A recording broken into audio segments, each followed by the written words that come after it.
Hi guys, welcome to our channel we Indian jurist. मेरा नाम है निकिता और आज हम डिस्कस करेंगे partnership act 1932।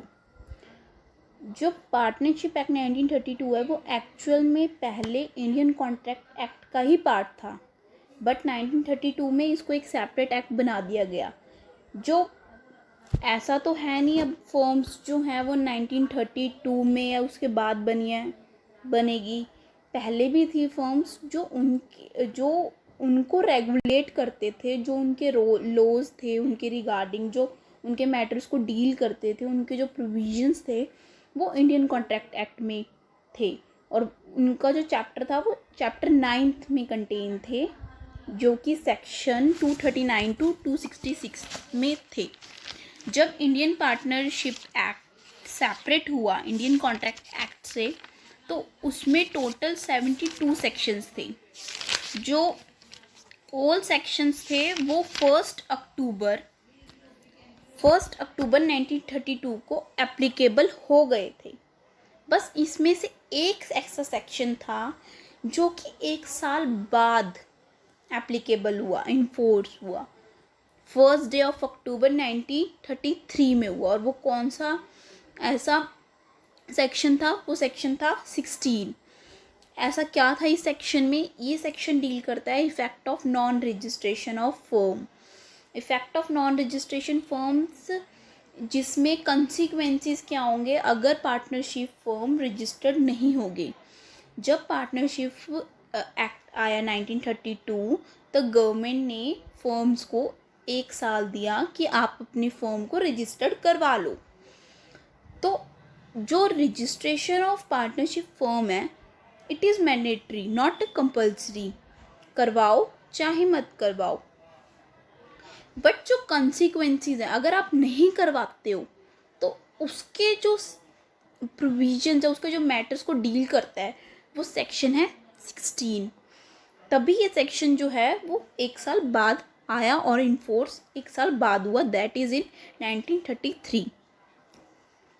As we know, the partnership is results from a contract. Partnership is basically a contract or agreement.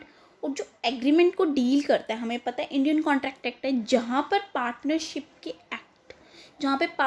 के provisions silent रहेंगे, वहाँ पर Indian contract act is applicable. Example और same in some matters like in acceptance, offer, proposal, consideration, ये सारे जो concepts हैं वो इंडियन कॉन्ट्रैक्ट एक्ट के ही हैं। तो ये सारे जहाँ पर पार्टनरशिप में ये चीज़ें आएंगी वहाँ पर इंडियन कॉन्ट्रैक्ट एक्ट ही डील करेगा। कुछ स्पेसिफिक प्रोविजंस में ही पार्टनरशिप एक्ट 1932 आता है। तो अब नेचर ऑफ पार्टनरशिप देख लेते हैं।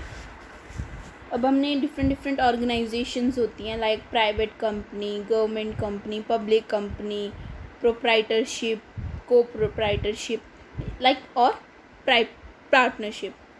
जो पार्टनरशिप होती है ये एक बिजनेस ऑर्गेनाइजेशन है जिसमें टू पर्सन्स तो चाहिए ही चाहिए जॉइन टुगेदर। जो मिनिमम नंबर ऑफ पार्टनर्स, जो पर्सन्स चाहिए पार्टनरशिप को फॉर्म करने के लिए, वो 2 हैं। और अगर मैं आपसे पूछूं कि मैक्सिमम नंबर ऑफ पार्टनर्स कितने हो सकते हैं, क्या ये पार्टनरशिप एक्ट में दिया है? तो इसका आंसर है नहीं। पार्टनरशिप एक्ट 1932 में ये कहीं नहीं दिया कि जो मैक्सिमम नंबर ऑफ पार्टनर्स हैं वो कितने हो सकते हैं एक पार्टनरशिप फॉर्म में। बट जो कंपनीज एक्ट है वो एक लिमिटेशन ज़रूर लगाता है पार्टनर्स पर कि कितने पार्टनर्स हो सकते हैं एक फॉर्म में।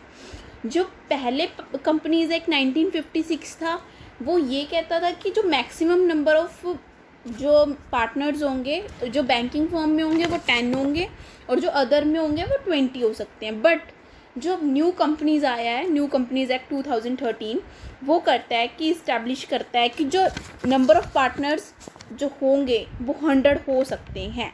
जो मैक्सिमम नंबर ऑफ पार्टनर्स जितने भी फर्म में होंगे वो हो सकते हैं 100। अब मीनिंग देख लेते हैं पार्टनरशिप एक्ट का। According to the section 4 of the partnership act, जो डेफिनेशन दी है पार्टनरशिप एक्ट में सेक्शन 4 में दी गई है पार्टनरशिप एक्ट की। Partnership is the relation between the persons who have agreed to share the profits of the business carried on by all or any of one of them acting for all. Partnership एक relations हैं persons के बीच में जो कि agreed होते हैं profit share करने के लिए, बिजनेस कैरी ऑन करने के लिए, या तो वो सारे उस बिज़नेस को कैरी ऑन करते हैं, उसकी एक्टिविटीज़ को परफॉर्म करते हैं, या उनमें से एक पार्टनर सबके लिए एक्ट करता है. जो ये प्रेजेंट डेफिनेशन पार्टनरशिप एक्ट 1932 में दी गई है और जो इंडियन कॉन्ट्रैक्ट एक्ट में दी गई थी पार्टनरशिप की डेफिनेशन सेक्शन 239 के अंडर, जो पार्टनरशिप एक्ट के अंदर दी गई है is much wider than the one contained in the Indian contract act, क्योंकि इसके अंदर एक इम्पॉर्टेंट एलिमेंट है. और वो कौन सा एलिमेंट है? That is mutual agency. Mutual agency means सब एक साथ बिजनेस क्या है, बिजनेस कैरिड करेंगे जो कि या तो सब मिलकर एक्ट करें या एक ही बंदा सबके लिए एक्ट करे, दोनों के बीच में अंडरस्टैंडिंग होनी चाहिए, म्यूचुअल एजेंसी होनी चाहिए. अब हम अपने essential requirements of a partnership discuss करते हैं. फर्स्ट है हमारा agreement. The partnership is an agreement in which 2 or more persons have decided to carry out the business and thus share the profits and losses equally. तो जो agreement है वो एक बहुत ही बेसिक एलिमेंट है जो कि पार्टनरशिप को क्रिएट करने के लिए बहुत इम्पॉर्टेंट है. एग्रीमेंट में हम अपने जो रिलेशन होगा, जो लीगल रिलेशनशिप तभी क्रिएट होगा पार्टनर्स के बीच में जब उनके बीच में एग्रीमेंट होगा. अगर एक पार्टनर दूसरे पार्टनर से फ्रॉड कमिट करता है या फर्म के साथ फ्रॉड कमिट करता है, अगर उन दोनों के बीच में एग्रीमेंट नहीं है तो वो कोर्ट में जाके इसके खिलाफ सूट फाइल नहीं कर सकते. बट अगर उनके बीच में एग्रीमेंट है then they can file suit in the court. So legal relation create करने के लिए एग्रीमेंट बहुत ज़रूरी है. The partnership agreement becomes the foundation और the basic in which it is based. बहुत बेसिक है, foundation of the basic even. It can be either written or oral. ये इम्प्लाइड भी हो सकता है, एक्सप्रेस भी हो सकता है, रिटन और ओरल. अब ये आता है कि एग्रीमेंट को बना कौन सकता है, मतलब डायरेक्टली कौन जो पर्सन्स हैं वो पार्टनर्स बन सकते हैं. अब फर्स्ट है कंपनी एज अ पार्टनर. क्या कंपनी पार्टनर बन सकती है? अब पार्टनरशिप एक्ट तो ये कहता है कि दो पर्सन्स कोई भी हो वो पार्टनर बन सकते हैं. पार्टनरशिप को क्रिएट करने के लिए कम से कम 2 पर्सन्स होने चाहिए और वो पर्सन्स आर्टिफिशियल भी हो सकते हैं, नेचुरल भी हो सकते हैं. अब हमें पता है जो कंपनी है उसकी एक सेपरेट लीगल आइडेंटिटी है, उसको अफेक्ट नहीं पड़ता उसकी कंपनी में कितने पर्सन्स जो ये पार्टनर हैं वो काम कर रहे हैं. इसकी एक अपनी सेपरेट लीगल आइडेंटिटी है. सो इसीलिए जो company as act as a partner, company को number of companies can join together to form a partnership. Yes. तो अब नेक्स्ट आता है पर्सन्स कॉम्पिटेंट टू कॉन्ट्रैक्ट और साउंड माइंड. मतलब क्या पर्सन्स का कॉम्पिटेंट टू कॉन्ट्रैक्ट होना ज़रूरी है? क्या unsound mind can be a partner or minor can be a partner? So even in Indian Contract Act, it is also given that persons who are not competent to contract cannot become a partner. जो person sound mind का नहीं है या minor है, it can not be a partner. Minor can be admitted as a partner with the consent of all the partners, but unsound mind मतलब इस तरह का partners can not be committed as a partner. First है हमारा agreement. The partnership is an agreement in which 2 or more persons have decided to carry out the business and thus share the profits and losses equally. तो जो agreement है वो एक बहुत ही basic element है जो कि पार्टनरशिप को क्रिएट करने के लिए बहुत इम्पॉर्टेंट है. एग्रीमेंट में हम अपने जो रिलेशन होगा, जो लीगल रिलेशनशिप तभी क्रिएट होगा पार्टनर्स के बीच में जब उनके बीच में एग्रीमेंट होगा. अगर एक पार्टनर दूसरे पार्टनर से फ्रॉड कमिट करता है या फर्म के साथ फ्रॉड कमिट करता है, अगर उन दोनों के बीच में एग्रीमेंट नहीं है तो वो कोर्ट में जाके इसके खिलाफ सूट फाइल नहीं कर सकते। बट अगर उनके बीच में एग्रीमेंट है then it can file they can file suit in the court.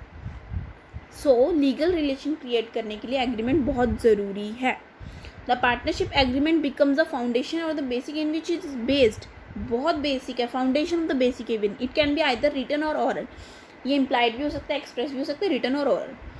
अब ये आता है कि एग्रीमेंट को बना कौन सकता है, मतलब डायरेक्टली कौन जो पर्सन्स हैं वो पार्टनर्स बन सकते हैं। अब फर्स्ट है कंपनी एज अ पार्टनर, क्या कंपनी पार्टनर बन सकती है? अब पार्टनरशिप एक्ट तो ये कहता है कि दो पर्सन्स कोई भी हो वो पार्टनर बन सकते हैं। पार्टनरशिप को क्रिएट करने के लिए कम से कम 2 पर्सन्स होने चाहिए, और वो पर्सन्स आर्टिफिशियल भी हो सकते हैं, नेचुरल भी हो सकते हैं। अब हमें पता है जो कंपनी है उसकी एक सेपरेट लीगल आइडेंटिटी है, उसको अफेक्ट नहीं पड़ता उसकी कंपनी में कितने पर्सन्स जो ये पार्टनर हैं वो काम कर रहे हैं, इसकी एक अपनी सेपरेट लीगल आइडेंटिटी है। सो इसीलिए जो कंपनी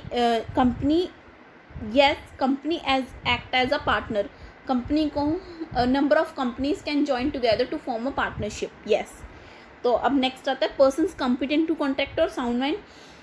मतलब क्या पर्सन्स का कॉम्पिटेंट टू कॉन्ट्रैक्ट होना ज़रूरी है? क्या unsound mind can be a partner or minor can be a partner? है जो पर्सन कॉम्पिटेंट ही नहीं है जब कॉन्ट्रैक्ट के, अगर वो साउंड माइंड का ही नहीं है, वो समझ ही नहीं सकता कि वो कॉन्ट्रैक्ट किस बेसिस पे कर रहा है, और अगर वो माइनर है तब भी वो पार्टनरशिप में नहीं आ सकता एज अ पार्टनर।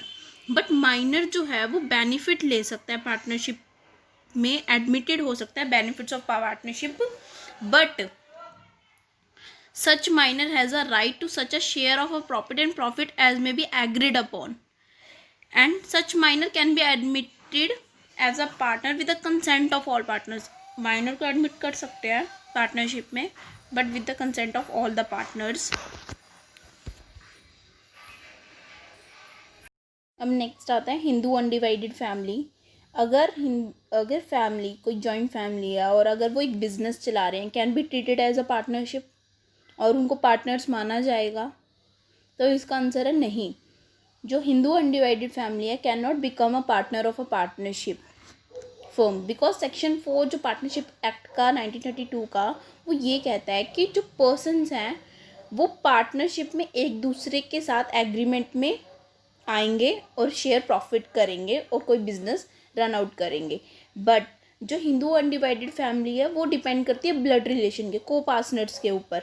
मतलब इसके जो पार्टनरशिप फर्म्स तो ये कहते हैं कि डिफाइनाइट नंबर एग्रीमेंट में पहले डिसाइड होगा कि कितने मेंबर्स आ रहे हैं। बट हिंदू अनडिवाइडेड फैमिली में क्या होता है, उसमें फ्लक्चुएटिंग होते रहते हैं जो मेंबर्स हैं। किसी बंदे जो करता है, मतलब हेड ऑफ द फैमिली, अगर उसकी डेथ हो गई तो दूसरा करता हो जाएगा, और अगर मतलब उसमें मेंबर्स इंक्रीज डिक्रीज होते रहते हैं, फ्लक्चुएटिंग होते रहते हैं, तो उसमें डिफाइनेड नंबर नहीं हो सकते। तो जो हिंदू अनडिवाइडेड फैमिली के जो मेंबर्स हैं उनको हम कभी भी पार्टनर्स नहीं कहेंगे। और अगर वो किसी भी तरीके से अगर वो ज्वाइन कर लेते हैं पार्टनरशिप, इफ अ कर्ता और any other member of the HCFE joins a partnership, he can do so only as an individual. मतलब अलग अलग उनको ट्रीटेड किया जाएगा, हिंदू अनडिवाइडेड फैमिली की तरह नहीं ट्रीट किया जाएगा। अगर वो पार्टनरशिप में एग्जिस्ट करते हैं तो वो इंडिविजुअली करेंगे, अपना जॉइंट बिजनेस नहीं करेंगे, और उनकी जो राइट्स एंड ऑब्लिगेशंस होंगी जो अदर पर्सन के through determined by the partnership act, not by Hindu law. Partnership act के थ्रू डिटरमाइंड होगा, ना कि हिंदू लॉ के अकॉर्डिंग। अब नेक्स्ट आता है partnership firm as a partner.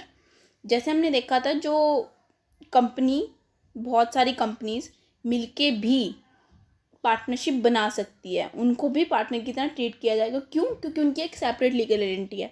But जो पार्टनरशिप फर्म की है वो एक सेपरेट लीगल आइडेंटिटी होती ही नहीं है। Partnership firm is not a legal person, so therefore firm as such is not capable of entering into a partnership with another firm or individual। जो ये फर्म्स होती है, पार्टनरशिप फर्म होती है, वो कैपेबल नहीं है कि वो पार्टनरशिप में एंटर करे दूसरे फर्म के साथ। दो फर्म्स कभी भी एंटर नहीं कर सकती पार्टनरशिप में एज ट्रीटेड एज पार्टनर्स के थ्रू, बट कंपनी कर सकती है। अब नेक्स्ट आता है insolvent as a partner. Insolvent as a partner. Insolvent is partnership does not directly mention that only solvent person can become a partner. Partnership act में कहीं पर भी नहीं लिखा कि सॉल्वेंट पर्सन ही जो है वो पार्टनर बन सकता है, बट जो सेक्शन 34 है जो कि हम आगे पढ़ेंगे पार्टनरशिप एक्ट 1932 में, कि जब अगर पार्टनर इन फ्यूचर इंसॉल्वेंट हो जाता है then he ceases to be a partner. So means insolvent can not be as a partner. Insolvent जब आगे जाके ही वो अगर वो फ्यूचर में हो भी जाता है तब भी हम उसको सीज कर देते हैं एज अ पार्टनर, तो हम उसको पहले ही क्यों लेंगे ना। पहले ही मतलब वो इनकम्पिटेंट है, बना ही नहीं सकता फॉर्म। सो अब हम अपना थर्ड एलिमेंट डिस्कस करते हैं। The agreement is to share the profits and losses among the partners. अब मैंने आपको पहले बताया था हम एग्रीमेंट में ही ये सब डिस्कस करते हैं, लिखते हैं रिटन या और उसमें डिस्कस करते हैं कि प्रॉफिट और लॉसेस कितना शेयर होगा एक पार्टनर का। अब हमें पता है ऑर्गेनाइजेशंस, अलग अलग ऑर्गेनाइजेशन के अलग अलग मोटिव होते हैं। अगर हम एनजीओ की बात करें तो उसका मोटिव प्रॉफिट नहीं होता, उसका प्रॉफिट होता है सोशल वेलफेयर। और अगर ऐसे हम पार्टनरशिप की बात करें तो उसका मोटिव है to earn the profit. The sharing of profit and losses can be according to the ratio of the capital contributed or equally. Profit जो शेयर करेंगे प्रॉफिट एंड लॉसेस वो किसी भी तरह वो एग्रीमेंट में डिसाइड होगा कि वो जितना उन्होंने कैपिटल कंट्रीब्यूट किया वो उसके हिसाब से करेंगे या इक्वली करेंगे। अब क्वेश्चन आता है कि salary partner affect the relation of partnership, क्योंकि अब हमने ऊपर डिस्कस किया जो पार्टनर्स हैं वो प्रॉफिट एंड लॉस डिस्कस करेंगे, शेयर करेंगे। बट क्या अगर एक पार्टनर को हम सैलरी देते हैं क्या ये पार्टनरशिप मानी जाएगी? तो इसका आंसर आता है yes, it does not affect the relation of partnership, it amounts to a partnership. Salaried partner जो होगा उसमें ऐसा कुछ नहीं होगा कि ये अफेक्ट करेगा रिलेशनशिप। अगर उनमें रियल रिलेशनशिप है पार्टनर्स के बीच में, उनके अंदर सारे एलिमेंट्स उनके एग्रीमेंट भी है, उनका वो कैरी ऑन बिजनेस भी कर रहे हैं, लॉफुल बिजनेस है, उनकी म्यूचुअल एजेंसी है, बट अगर वो प्रॉफिट शेयर नहीं कर रहे तो उसका मतलब ये नहीं है कि उनके बीच में पार्टनरशिप नहीं है। मतलब सैलरीड पार्टनर हो सकता है एक फर्म वो एग्रीमेंट में ही डिसाइड होगा वो पार्टनर प्रॉफिट और शेयर करना चाहता है या सैलरी लेना चाहता है। अब ये आता है contribution of capital of partner affect the validity of the partnership. अगर इसमें ये लिखा है कि अगर एक पार्टनर फर्म में कैपिटल कंट्रीब्यूट नहीं करता क्या it affects the validity of partnership, क्या वो पार्टनरशिप नहीं मानी जाएगी? No, even without any contribution towards a capital a person can validity become a partner of the firm। अगर उसने कोई भी कंट्रीब्यूशन नहीं भी किया है तब भी वो पार्टनर है फर्म के, अगर उसने बाकी एलिमेंट्स को पूरा किया है, उसकी इंटेंशन है और उसने पूरा एग्रीमेंट में डिफाइन किया है। तो फोर्थ इम्पॉर्टेंट एलिमेंट डिस्कस करते हैं। The business is to carried on by all of them or by any of them on behalf of all। Means कि या तो सारे मिलकर एक्ट करें या कोई एक पार्टनर एक्ट करे सबके लिए on the behalf of all. अगर एक पार्टनर का जो एक्ट होगा वो दूसरे को बाइंड कर देगा, every partner therefore can bind the other partner by his act done on behalf of the firm। अगर फर्म्स के नेम पर किया गया है कोई भी एक्ट तो then every partner is bound by the other partner act। business must be carried on by all or any of them acting for all। because हमें पहले ही पता है कि सेक्शन 4 में यही बेसिकली दिया गया कि म्यूचुअल एजेंसी के साथ करना चाहिए, म्यूचुअल एजेंसी के साथ होगा बिजनेस, जो या तो एक पार्टनर सबके लिए एक्ट करे या सारे मिलकर अगर एक्ट करे। और अगर एक पर्सन ने एक्ट कर दिया है तो वो सब पे बाइंड होगा। ऐसा नहीं कह सकता एक पार्टनर कि नहीं ये तो उस पार्टनर ने एक्ट किया है मैं इसके लिए बाउंड नहीं हूँ, सारे मिलकर ही बाउंड होंगे उसके लिए। अगर कोई भी रिलेशन में अगर ये चारों एलिमेंट्स प्रेजेंट हैं, agreement, carried on by business, profit और म्यूचुअल एजेंसी, देन उस रिलेशनशिप को क्या कहेंगे हम, पार्टनरशिप। और जो पर्सन्स उनको कैरिड ऑन कर रहे होंगे, जो भी उस पार्टनरशिप को कर रहे होंगे, एक दूसरे के साथ रिलेशन एग्जिट होगा पार्टनरशिप का, उनको इंडिविजुअली कहेंगे हम पार्टनर्स। और कलेक्टिवली जब हम उन सारों का नाम लेंगे, मतलब कलेक्टिवली उनको बोलेंगे, तब उनको बोलेंगे हम फर्म। और जिसके अंडर वो काम कर रहे होंगे, फर्म जो name under which their business is carried on is called the firms name.